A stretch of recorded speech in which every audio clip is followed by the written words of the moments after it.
There we go. So part two, we had a power outage. Um, so I've completely forgotten where I was, but pick it up somewhere along the same thread. But the essence here is that you want to see that something else is operating, and what we call that is unconsciousness, just to give it a name. And understand, when we say unconsciousness, notice right away, I mean, I called it something. I call it something, so we think it's something. But it's unconsciousness. It's the absence of consciousness. So notice, in the absence of consciousness, what happens over and over and over and over and over and over and over and over? Isn't it really predictable? You know exactly what's going to happen. You can predict perfectly what the outcome will be because it will match exactly what has already come before. This is how you know you're you, right? You know that you're you because each day you wake up and you know, oh, yeah, me. Yeah, it's me. Okay, me. I don't like it, but I know it. So we wake up and then we go right immediately back to sleep. You know, we wake up from one type of sleep and then like that, we are sucked into a different type of sleep. And we think we're awake, but we're going about our life.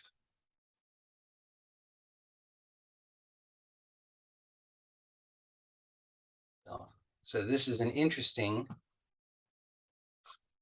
I think I need to slow it down too much. It's too much. It's overpowering the internet and power circuits. So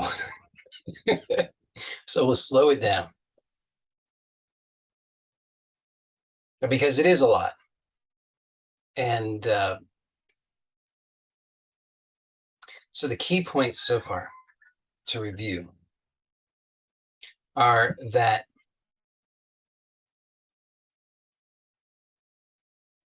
you know, okay, if you observe yourself physically, you'll notice that you're uncomfortable. And that discomfort that you notice physically matches with the state of consciousness that you identify with. In other words, you're unconsciously holding the body in a pattern that also, and we could also add into that breathing as well, because the breathing pattern will also be in lockstep. There's a posture, there's a breathing pattern, and a particular way of perceiving, particular set of beliefs, assumptions, and identification. And you think that that's you. That's what's going on, right? You have to see day after day after day, and you say, I don't like it, but I don't know what to do. I don't know what it is that's going on.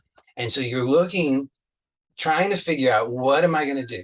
Now, look at what almost without exception. I mean, for some of you, there are exceptions to this, maybe more recently in your life, but for the most part, for most people, the the only thing they do in their life is they look for something to blame. Isn't that true? You just see that, and you can see it in yourself. You can see how that happens, that there's some, event, some occurrence, and it's like that occurrence for an instant. There's wakefulness. It wakes you up from your slumber. You're asleep and it wakes you up, but immediately you're entranced again. And you see that the entrancement is some kind of negativity. It's some kind of fearful negativity that I'm not okay. I'm not safe. Something is off and it's out there. It's going to get me. Something out there is going to get me. I'm not okay. What do I have to do? So you try to do something. We all try to do something. We try to, various strategies, right? We think, oh, it's because I'm not attractive enough. We try to change the body to be what we think would be attractive, or change the wardrobe or something. Or we say, oh, it's because I'm not educated enough. So we try to cram a bunch of facts and information, knowledge into ourselves so that we can regurgitate it. Or, to be impressive. Or we say, oh, I'm not powerful enough. That's the problem. So we try to become more powerful by whatever means, by acquiring more money, more political influence, whatever means we want to try to protect ourselves. But it all comes down to we're afraid. We're afraid that we're under threat. And understand another point that we talked about is that this fear, we didn't talk about it in this context, but you'll recognize it because we talked about it earlier, is that this fear is fundamentally because you identify as something relative. So see how that I pause because I want you to reflect on that for a moment. To actually observe, because this is relaxing to health, wealth, and happiness, but it's not an entirely passive, don't understand, it's an active relaxation. So you have to look and see for yourself how it is that the fear that is driving all of the unconsciousness in your life, which is all the pain in your life, all the frustration, suffering, and so forth, you want to see that fear is based on an identity that you have. See, when I want you to just do this little experiment. Close your eyes, unless you're driving or is otherwise unsafe, but just close your eyes. And I'm going to say something, and I'm going to say a word, and or I say some phrase or some words. I'm going to say something, and I want you to notice what it is that comes to mind for you. What is it that you actually are referring to? Okay. So in as short of a way that I can say it, I want you to become aware of who you are. Who are you? Now you have all kinds of ideas about that. You've read books, you've attended meetings, and whatever else, you've come up with ideas. But I want you to just be honest. Again, it's not like this isn't a competition. It's not a race to, who's going to have the right answer. Because having the right answer doesn't help you. It's choosing the right answer, you see, because you actually might already have the right answer, but you're not choosing the right answer. So what you need to do is become so clear on it that you can recognize that you must choose the right answer, that you have no further excuses for not choosing the right answer. And that's what I'm wanting you to see, because right now you have a lot of excuses. I get it, we all do. But you want to see that those excuses are invalid, that they are contrary to what it is that you actually want. You want, to use some words, you want peace, you want freedom, you want health, you want happiness, you want abundance, you want clarity, you want true security, not the insecurity that you otherwise would call security. You want true security, infinite, eternal, true peace. Well, so see how you identify as something other than that.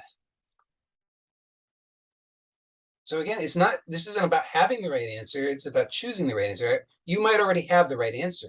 You might already know, yes, I'm pure consciousness. I am already free. These qualities that have been mentioned, they are already of my true self. You might even have glimpses of that. But notice that those glimpses are always in the past. Because if it's truly seen now, there's no one separate to have the glimpse and talk about it. There is simply the clear seeing now. So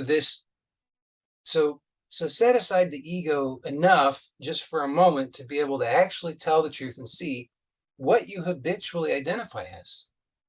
And if it's not clear what you habitually identify as, then just tell the truth about what the struggles that you have, and see that all of those struggles, because as I said, all your struggles are because of what you believe, which is what you perceive, which is what you experience. That's it. So all of your troubles are traceable back to what you believe, which is fundamentally based on what you identify as. So now notice that what you identify as is fundamentally insecure. It's relative. It's not eternal. It's limited. And you know that that's true because you know that the drop of a hat, it's any tiny little thing. It could be the next disaster, the next crisis. And it's not like shame on you because these crises happen in your life. I'm just describing what the state of it is so that you can see it. It's not a judgment. It's so that you can see it. Because I know the power of seeing it, because this clear seeing of it gives you the choice. And then when you follow through on that choice, you have the ability to choose yourself, to choose the right answer. So you have to see that all of the troubles that you have, what is the trouble? It's always you, isn't it? You think it's other things. I get it. I mean, we think it's other things, but this is about you want freedom, so you need what we could call spiritual maturity, which is that you have to rise above the reactions which say, I'm always right. How dare he say that he knows anything about me, and all that stuff. You want to rise above that because you know that that's not what you want. That's reactionary. It gets you in trouble. It causes you pain. And it's because it's a distortion, and it's because it's fundamentally based on a false identification as something insecure. So that's what I want you to see, because it's so powerful. Now, see, that's what I'm talking about when we want to say, like, this assumption about who I am, meaning you tell the truth about this. You show up to this meeting and you actually expect that at the end of this meeting, you're going to go back to being who you were. You have to.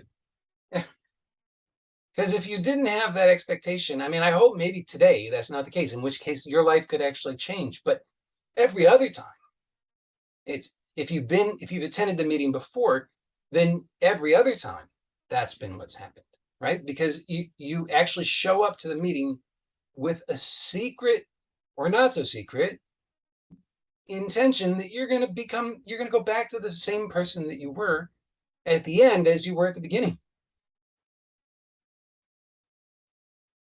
Because think about what that would mean. You right now have positioned as the center of the universe, the center of reality. You have posited this identity, and you said, this is fixed. This is immutable. This will not change. This is the thing around which everything else must revolve. Because this is the thing that can't change. I can't change. I'm going to come to this meeting. I'm going to hope that I'm going to, get some stuff that's going to help me have some better whatever. But fundamentally, at the end, I'll be the same, because I'm the thing that can't change. The world must change. See how that is the fundamental assumption that underlies every interaction that you have, at least every unpleasant one that you have, which is the world must change. Every circumstances must change. People must change. You can even objectify your other aspects of your experience that you would otherwise consider to be yourself, and you can insist that those must change, but you won't change. Like you say, my feelings must change, my body must change, but I won't change. Now, there's a reason in some sense why this is true, because fun and see, everything, and this goes back to something I said earlier, that only pure consciousness alone is the supreme reality. Only pure consciousness alone. And you are that. So understand, now there is this, we'll call it an imposter, but it's just real, it's not a thing, it's just unconsciousness. It's given a name in, well, we call ego, right? Or it's called ahamkara. It's the sense that I'm this separate self, that I as this separate thing am conscious. Not that I am consciousness, but that I, a separate I, am conscious. Like I possess consciousness. So now notice there's someone and there's consciousness, and the someone possesses consciousness, right? You say, I'm conscious, even though you're unconscious when you're saying it. Because you have to see, it all is coming out of some reaction. It's an unconscious thing. Okay, but now notice the contrast. Okay, when you say, I am conscious, you're saying, I is this thing. And this thing, whatever that is, whatever it is, you imagine it's something. We can look at it in a moment so it can get clearer, but you imagine it's something, I. And if somebody says, who are you? You're like, you mean, look, me, I, obvious. And in case they don't know it, you have to put on a big show. So like we all do, like we've got a particular look, particular way of acting so that people can know that you're you, you wouldn't want them being confused about it. But then you mistake all of that costume and acting to be yourself. So you say, me, I'm conscious. But you never really look to see, I mean, maybe some of you have, but most people don't look to see, who am I referring to when I say I? Who is this one? Now, this is the amazing thing, is that when you actually look sincerely, you'll realize that everything that you can come up with as an answer to that is an object of awareness. It's a thought. All you've got is thoughts. If you want to say that they're images, if you want to differentiate different types of thoughts, you can do that. We can say there's feeling thoughts and image thoughts and whatever, but we'll just call them thoughts, ideas. And so you have these ideas, right? You say, well, this is my name, this is how old I am, and this is my nationality, and this is this is how tall I am, and this is where I went to school, and on and on and on. This is what I like, and this is what I don't like, and this is what these are my goals, and these are things I've done. And that's all you got. And you've mistaken that to be you. But look and see that actually consciousness alone is illumining all of it. You are not conscious. Consciousness alone is.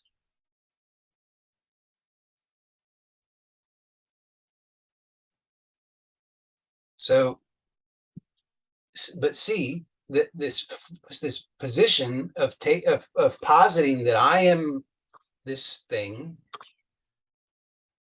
just to make that clear though. Okay, so I often use my jar, and I point out that what we actually, we think there's a jar there, but what the jar is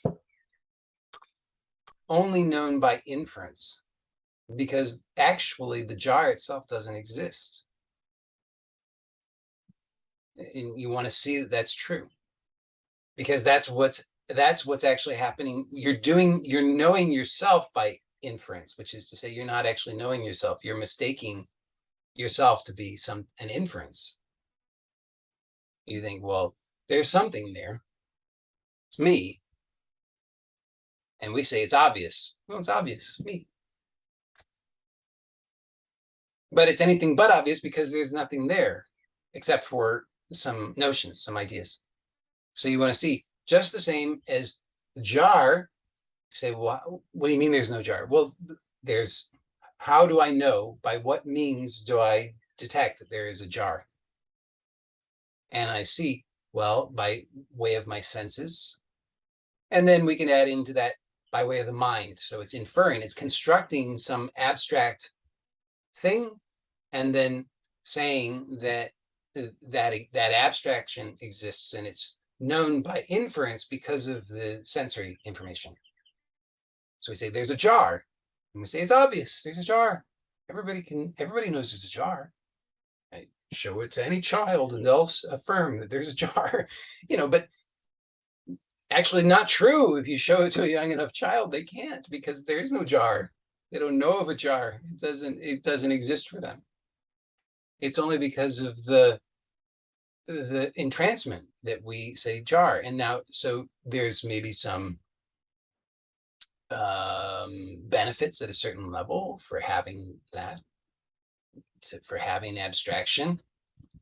That is the power of Maya. That's what a dream is.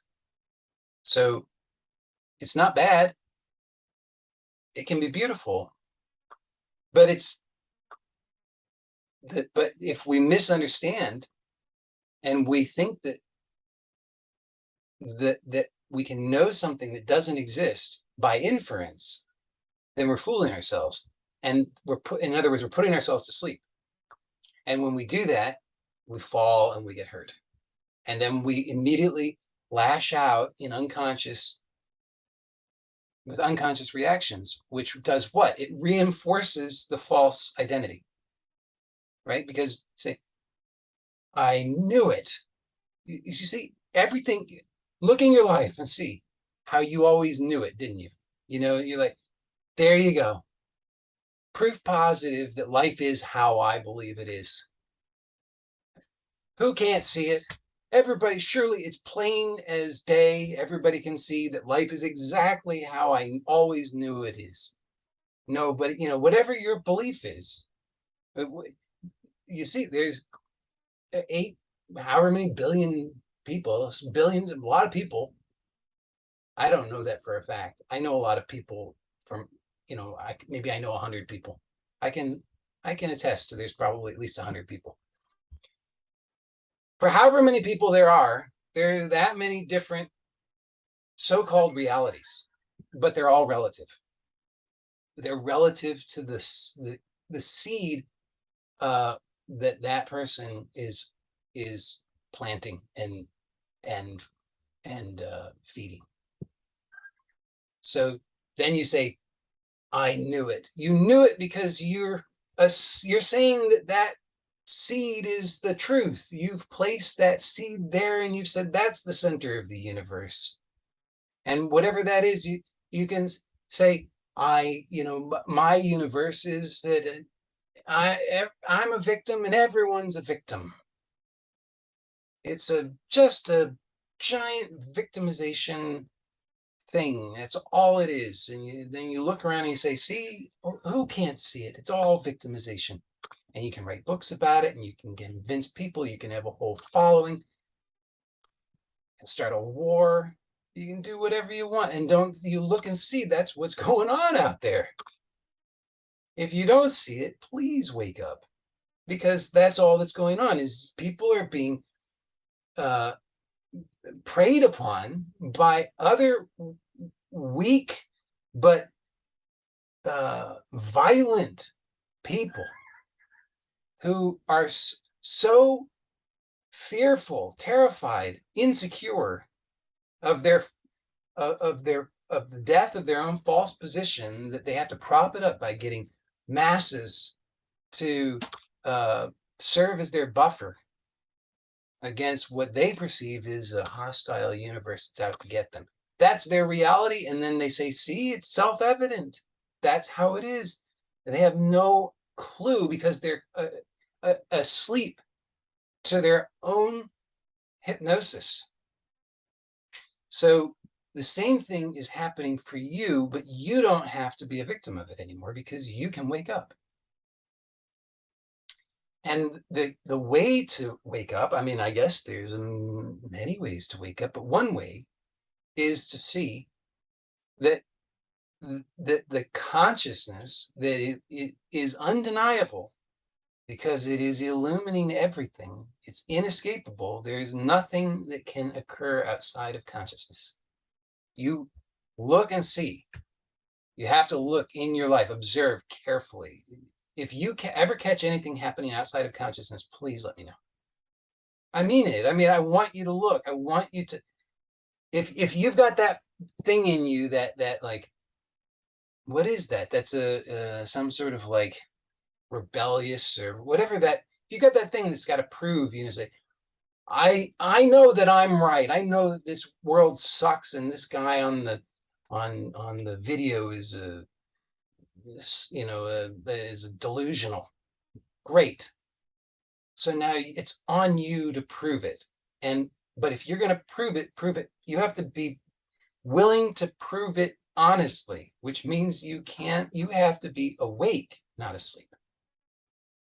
Which means that when the reactions come up, you have to be willing to check it out and see. I'm just suggesting to you how you can look and see and investigate your experience and see, is it not true that whenever you perceive that there's a problem, you are feeling in a way that you don't want to feel? And if you're feeling in a way that you don't want to feel, isn't that because of something in your body? And if there's something happening in your body that you don't like, don't you want to ask yourself, why is that? Who is it that is in charge of my body?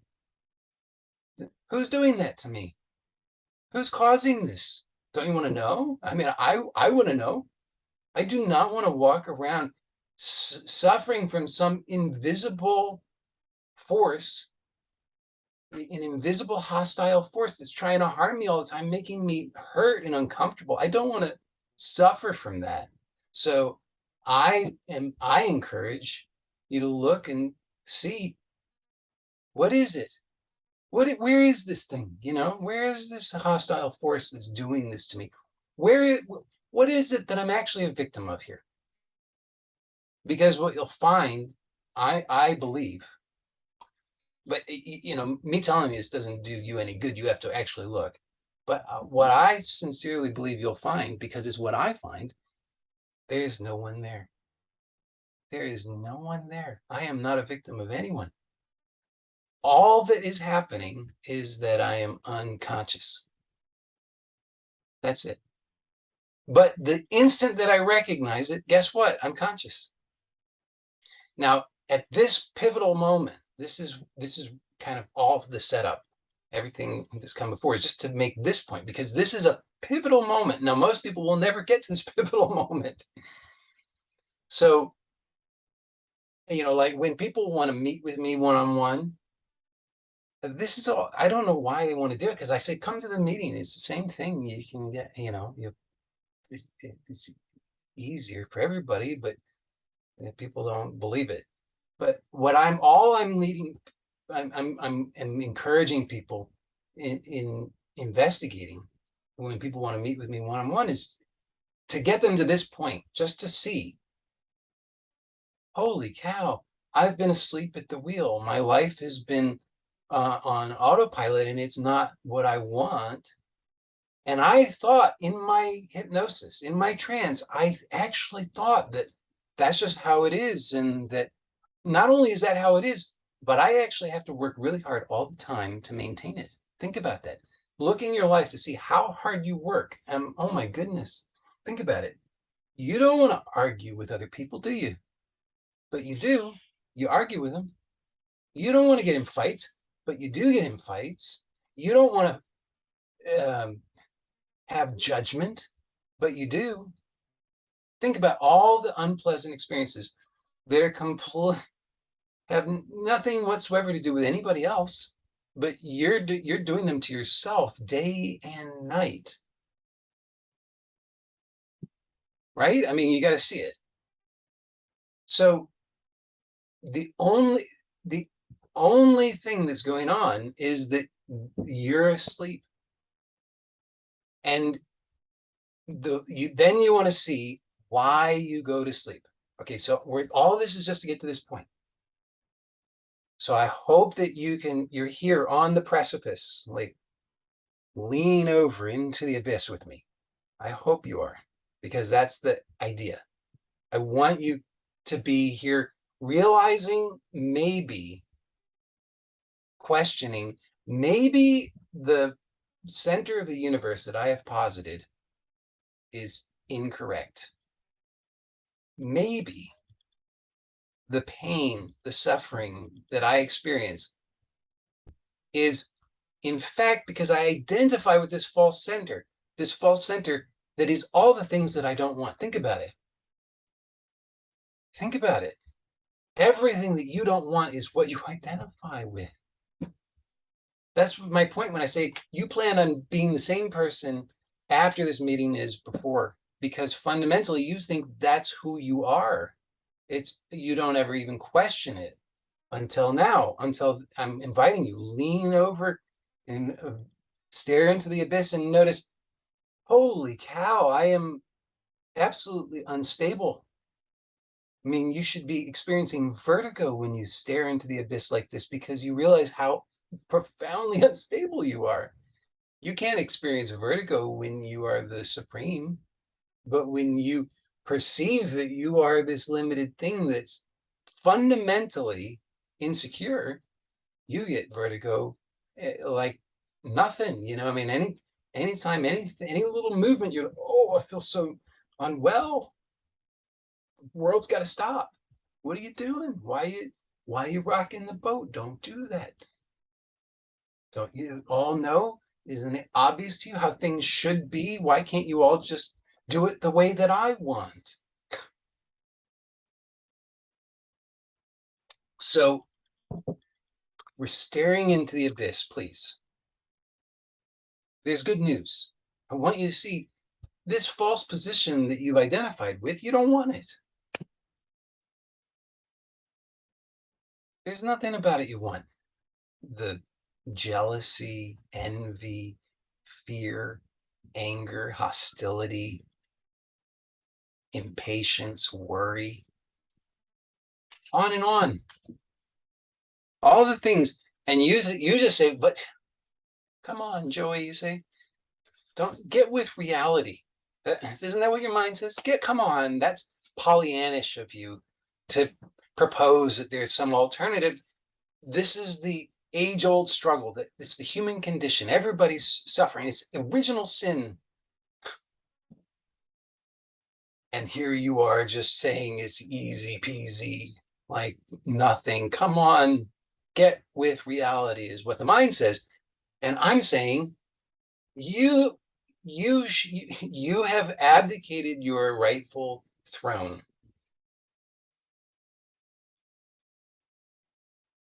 because consciousness is that throne.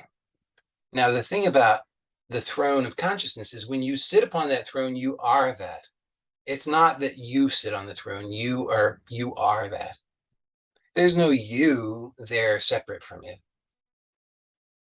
Now notice what a difference that is, night and day. So notice the insecurity of your position as you commonly think of yourself.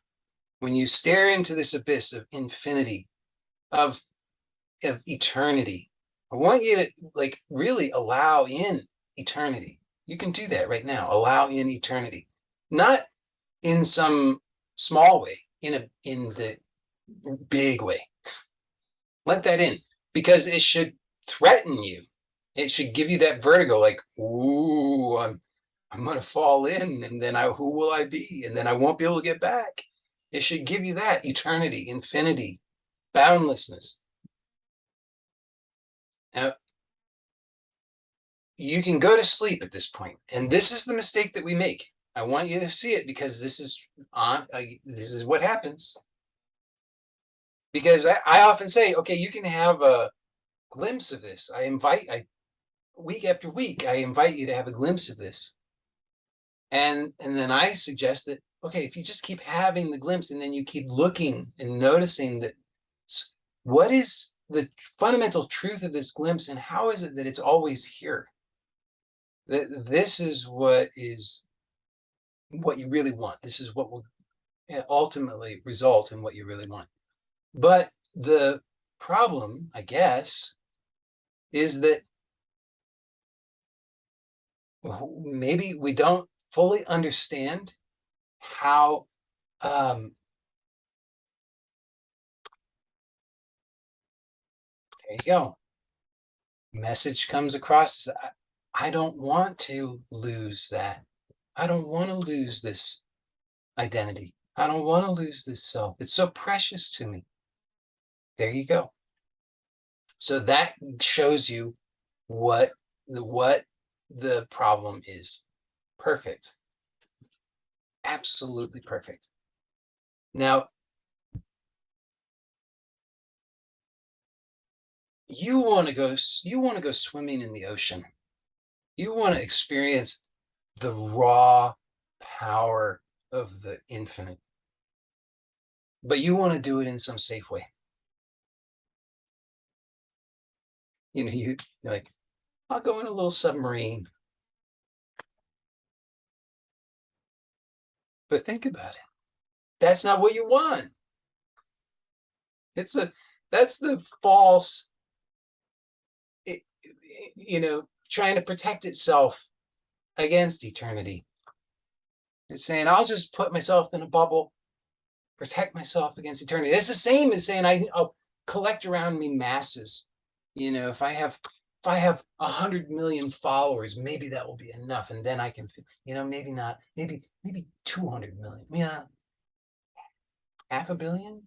At what point do you have enough? You need some enormous number of masses around you who, the herd, to give you a sense of safety. But think about how awful that is, because all it really means is you're hoping that they'll get killed off first. Tell the truth about it. It's like, we don't want to see it, but it's true. How truly awful this position that we've put ourselves in is. It's absolutely awful. It consists entirely of misery, but we make the mistake, this kind of like sentimental attachment to it, which is like, oh, but surely it's redeemable. But I have so much attachment to it, and I know it can do good, and all these things, and it's all keeps us tied to the very thing we don't want, because we don't realize that you never are that which you have identified as. You never are those things. But here, now understand, here we're at this precipice, we're staring into the abyss. And if you don't want to, you don't have to. I ain't nobody twisting your arm. It's okay. But the invitation, this is a strong invitation. So if you have hesitance, maybe it's because, you be honest about it. Maybe you're not, maybe there's some, you gotta do more. Maybe you gotta like do more yoga, basically. Like you gotta do more yoga. Yoga is union. You gotta do the things that thin the veil. But at a certain point, and it might not be today for everybody, but for some, it is, and at a certain point, it will eventually happen for all. Okay, so even if not now, at least the seed is planted, so you can start to see it in this way. The the point will come when you will be standing on the precipice and you will realize that there is a fundamental choice, and that you can't have it both ways. It won't work that way. You can't maintain this position and also attain that which you truly want. You can't hold on to what you don't want and also receive what you do want. It can't work. No way. Like, you can't maintain darkness and have light. The thing about the light and darkness is they don't mix. The light always replaces the darkness because the darkness was false. So the light always replaces the darkness. But when we hold on to the darkness, we're refusing to shine the light. So this is the point that we find ourselves in. And if you start to observe your life, I promise you, you'll see that it's happening dozens of times every day, which means, this is good news, dozens of times every day, you have powerful opportunities in which you can discover more deeply the truth of being consciousness bliss. It's what you want. Or put another way, you can, dozens of times a day, you can discover more deeply how to actually truly experience relaxing into health, wealth, and happiness. Not in some false way, not in some palliative way, in an authentic way that truly is, it's not even transformative, it's revelatory. It is a revelation. I understand, a revelation. It's not a transformation is like it's just too limited. That's saying, I'm still going to keep this false center, but I'm going to rearrange the furniture.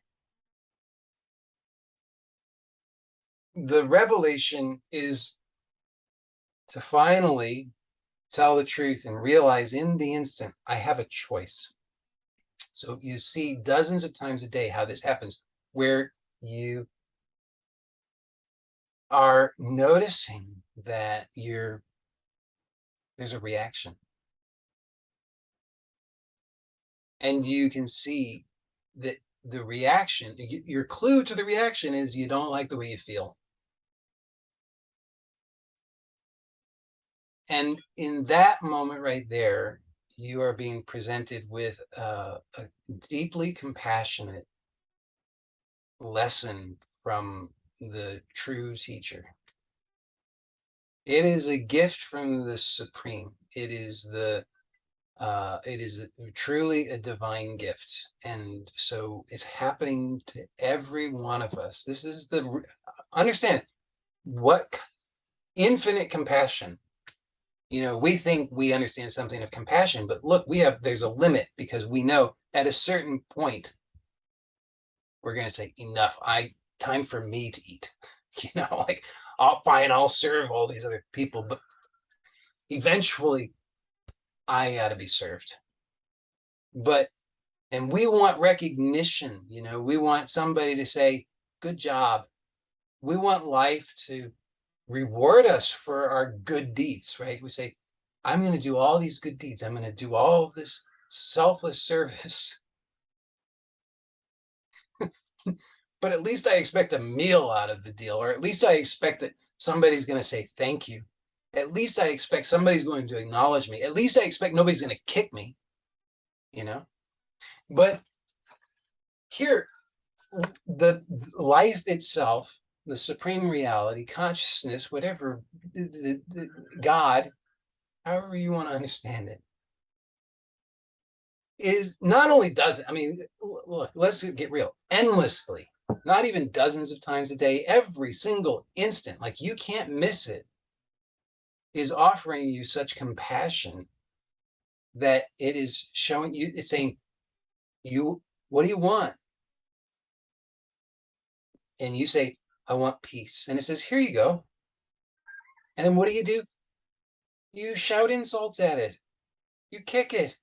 You say, no, you stupid moron. That's the wrong thing. This isn't how it should be at all. And it's, oh, I thought you said you wanted peace. And you're saying, I don't want peace. I want to be right. I don't want peace. I want to be safe, according to my idea. I don't want peace. I want to have power. I don't want peace. I want to have, you know, the power to predict the future. See how that happens so many times in the day where you say, no, I can predict the future. So you say, because based on my certainty that I can predict the future, that I know how everything is and how it's going to turn out and what everything means. So if somebody gives me a look, I know where that's going. You would rather hold on to the false and empty power of predicting the future, which you don't even possess, to be honest. Nobody does. And you would rather hold on to that than have what you truly want, because you don't see it. So that, and I'm telling you this not to make you feel bad. Please understand, because if we're talking about infinite compassion is not about making you feel bad, does not have any motivation whatsoever in making you feel bad. It is only unconditional love. But I'm pointing it out so that you can start to see and then realize, holy cow, I've been misunderstanding this. I thought everything that was happening was proof positive that I was right about how bad and wrong everything is. And in fact, that was all a hypnotic trance. And the actual reality, which is observable to me in this moment right now, anytime that I choose to look, is that infinite compassion is offering me what I truly want. And all I have to do is be willing to receive it. Now, how do I receive it? So I hope that you're making the connection and seeing how this is just like not some thing that happens rarely to some people. I want you to see it's happening every moment of your life. That you mistake your reactions for reality, and then you suffer. But the presentation of those reactions is not to trick you. It is not to hurt you. It's not so that you'll fall down. It's not like God's not like, look how I'm going to trick you today. It's not like God doesn't put out banana peels to make you fall. God doesn't put temptations around trying to lure you into things. God is infinite compassion who is revealing to you exactly what it is that you most truly want, which is peace. We can call it by other names. You call it whatever. You call it joy, grace, harmony, love, freedom. But that's what you truly want. Why? Because that's who you are. And so it's infinitely being manifest, the opportunity, the gateway. It's like, here you go, here you go, here you go, here you go, here you go. Like every heartbeat, I want peace, I want peace, I want peace. And it's like, here you go, here you go, here you go. Here's the opportunity, step through the doorway. And you get right there, you're in the doorway and you become gripped by fear, right? Don't you see it? You become gripped by fear. And then you're taken over by the reaction because that fear paralyzes you. You become locked into it. You're in like a, if you recall the Ramayana, for those who know the story. When Indrajit fires this, these uses these missiles, the what is it? He uses the Brahmastra. He uses something anyway. He, holy cow! Like the esoteric meaning in that story is so profound. You amazing, but so he uses this weapon, and Rama and Lakshman are made as if dead. They're bound by all of these snakes, and so made as if dead, like in a coma. And that's exactly what happens to you dozens, hundreds of times a day. It happens to everyone. So life is presenting you with this opportunity. Your heart is beating, it's saying peace, peace, peace. And life instantly answers that prayer, and it is manifesting the gateway to peace. And there you are, you're right in it. And you're like, oh, I didn't realize I thought I wasn't clear, you say. Are you sure that's peace? Because it seems kind of scary, seems kind of open, seems kind of infinite. I'm not sure who I am. I don't think I want to go through that. So you're gripped by fear, and then the the just out of habit, you're pulled back into that old identity, and you say, yeah, you're just hypnotized by it. Oh yeah, this is how it is. That's who I am. It'll never change. Always going to be like this.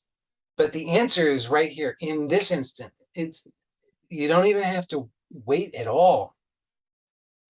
You just wake up now, and you see right now you're gripped by this fear, but you can make the choice. You have that power.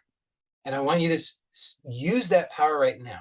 I know we're going a little bit over. I won't make it too much longer, but I want you just to really make this clear for you. I want you to use that power now, because when you see that literally so many times a day, you could step through that doorway consciously, and how powerful that would be, how that would be both revelatory, revolutionary, and transformative.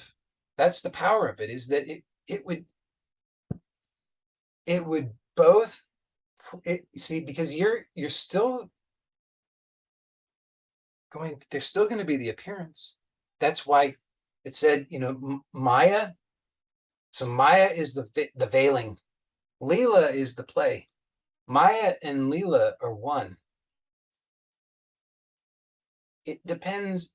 It's like Maya is the gateway. You go this way to the old false identity. It's Maya. You're just choosing it. It's the gateway.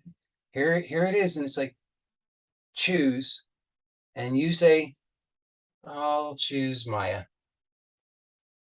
But I'm saying, no, you can choose Leela. So when you choose Leela,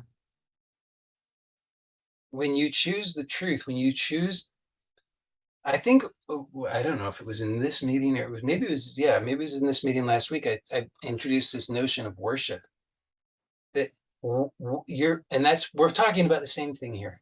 That, here you are in this gateway, in this doorway of divine compassion, always.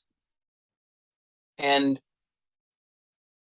you are, but particularly pronouncedly, anytime that you are snapped out of it. And notice that normally when you're snapped out of it, it's because of something that you perceive is bad, something that you perceive as problematic.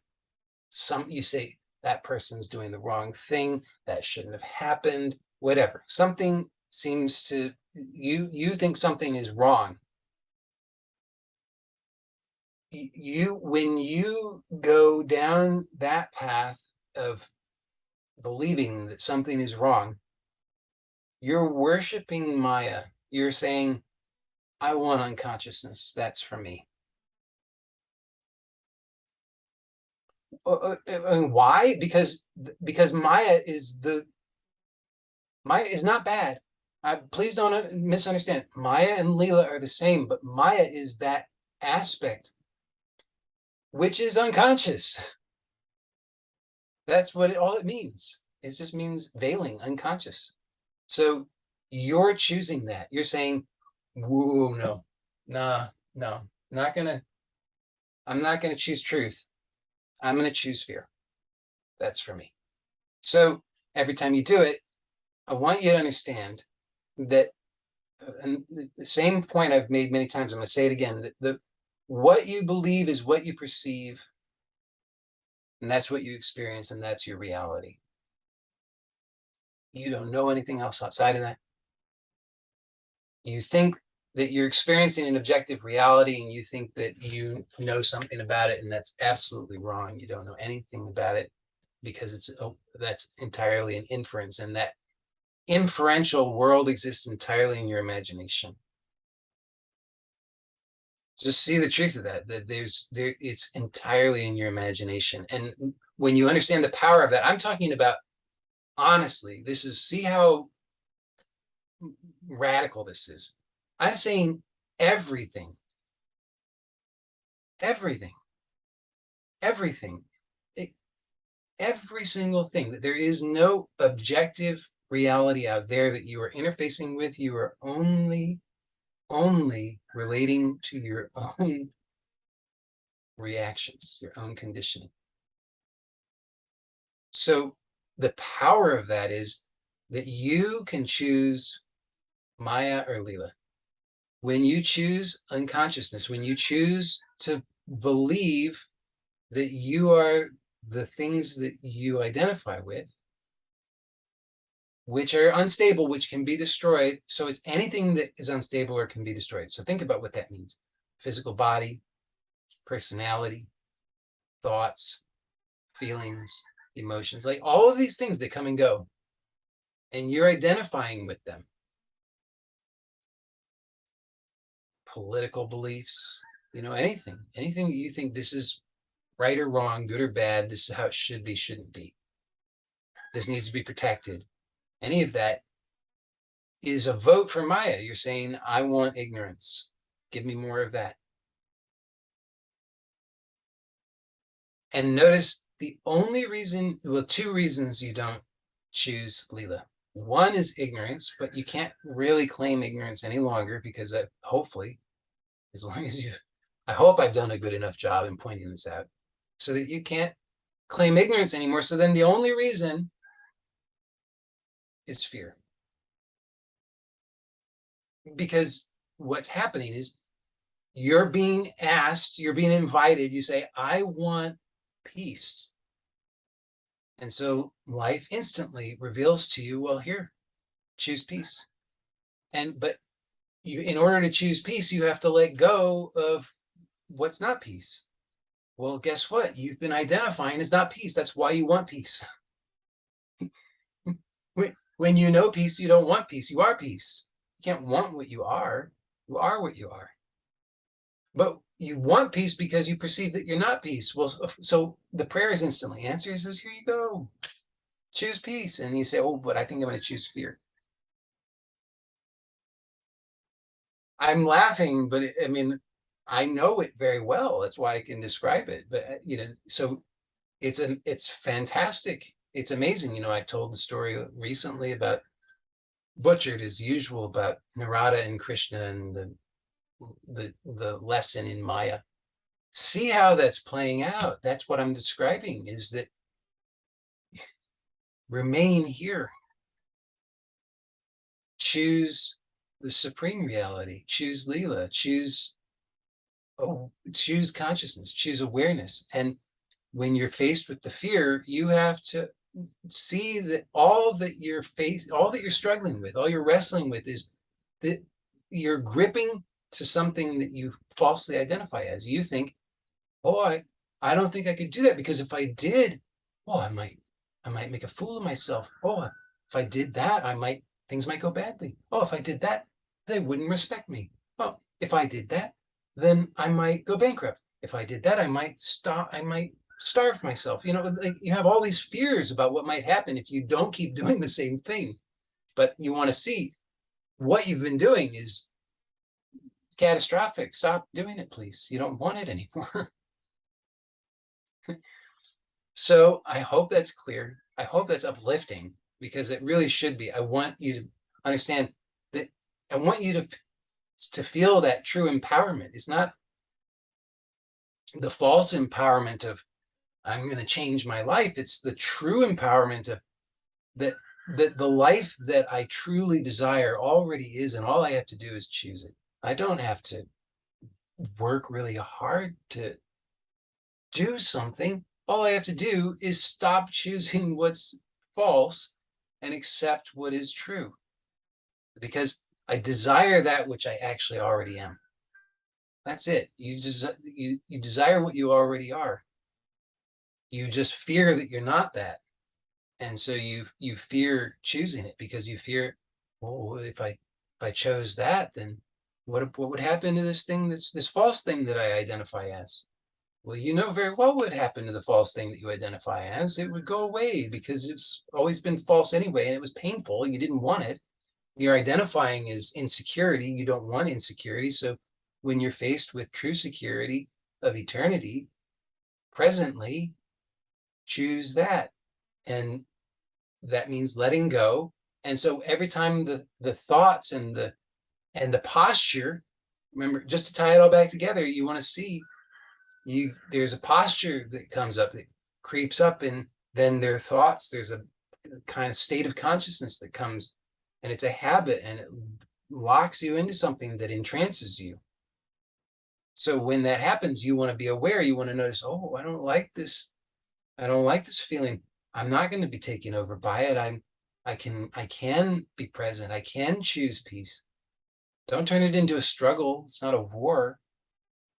But you want to see how that war and that struggle starts to bubble up, and how you have a tendency to go unconscious. And instead, you want to remain conscious, knowing I am not that. That has no power over me. And frankly, I've had enough of it. So I'm done.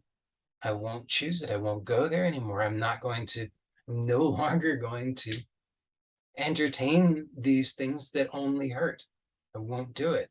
But that can only happen when you have really looked sincerely and seen that the truth of what I pointed out. So to recap, you need to see that dozens, hundreds of times a day, you're unconsciously hurting yourself by resisting the answer to your own true heart prayer.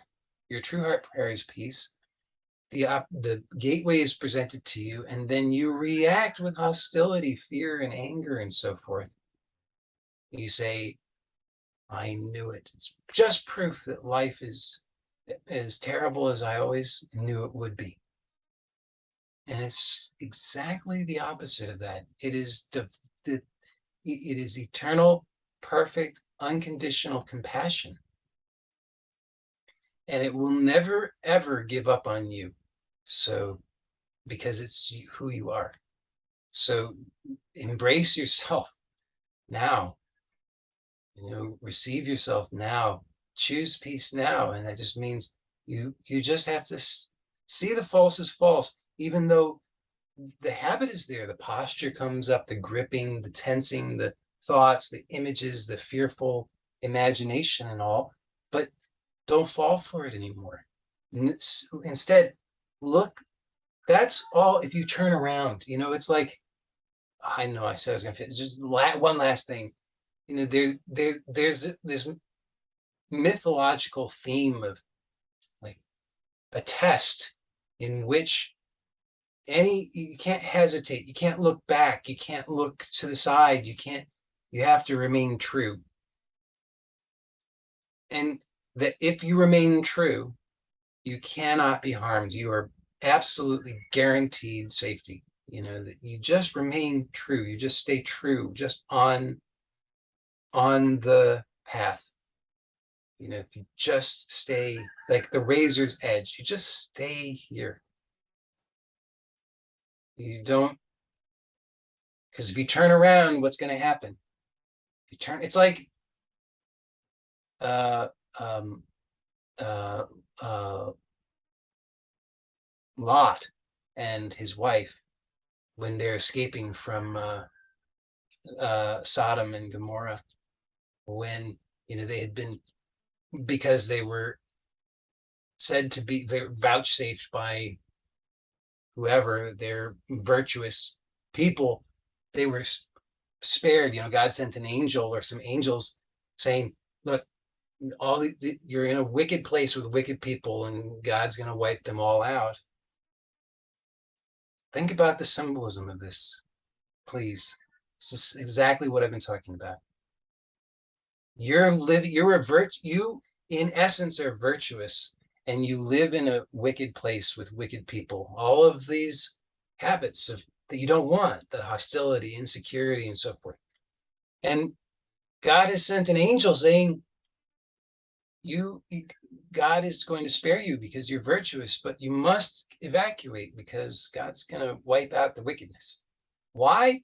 Is it because God is vengeful and all this business? No, it's because God is compassionate and is answering your prayer, that you say, you know what, made a mistake here, don't want wickedness.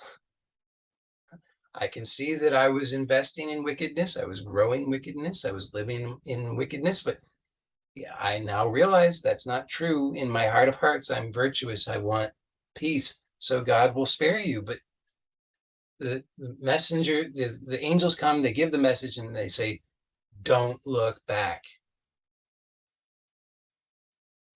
That's what they say. They say, look, you're going to be spared. This God's destruction is going to happen at this time, and you must escape. And as you're escaping, don't look back. That's the only requirement. Just don't look back. Now, what happens? Lot's wife looks back,